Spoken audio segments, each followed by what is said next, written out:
Sheep and cattle farm Brimnes is located in the region of Árskógströnd by Eyjafjörður in northeast Iceland, offering a splendid view of Hrísey Island, the pearl of Eyjafjörður.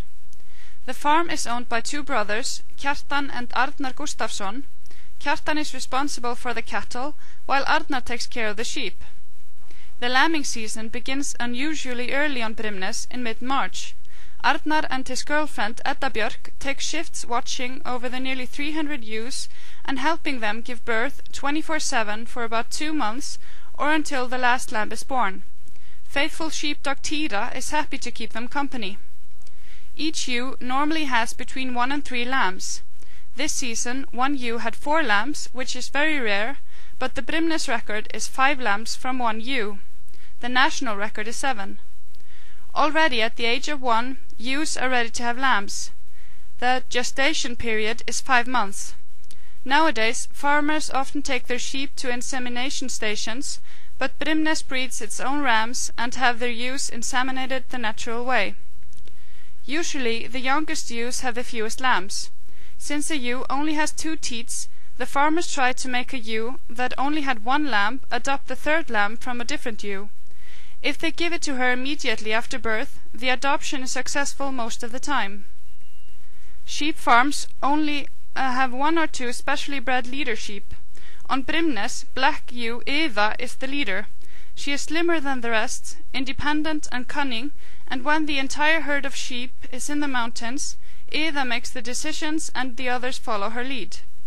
During lambing season on Brimnes, the ewes and lambs roam inside the sheepfold and inside the barn, which must be sheep heaven for them.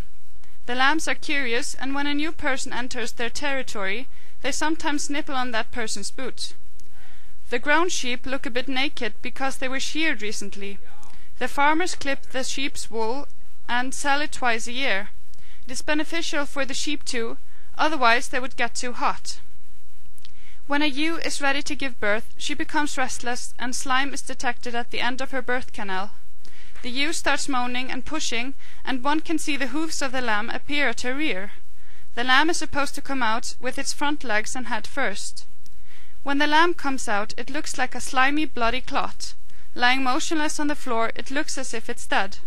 Sometimes the farmer needs to help it breathe by grabbing it by the hind legs and swinging it back and forth. Then the newborn's mother takes over and licks her lamb clean. The ewe eats the slimy membrane to familiarize herself with her lamb's smell, so that she will always recognize it. After only a few minutes, the lamb tries to stand up on shaky legs, and after that it looks for its mother's teats. Suddenly the ewe gives birth to another lamb. This one has a very unusual color, black stripes and dots on its otherwise white body, which is called skræpóttur. The mother of 2 licks her second lamb clean as well, while the firstborn continues with the task of standing up and finding milk. The young family is moved into the hallway, where there is more room, and the farmer helps the lambs finding their mother's teats. During lambing season, the ewes are kept inside a sheepcot, while the rams stay outside with the ewes that did not get pregnant this season, and because of that sometimes a few lambs are born in fall as well.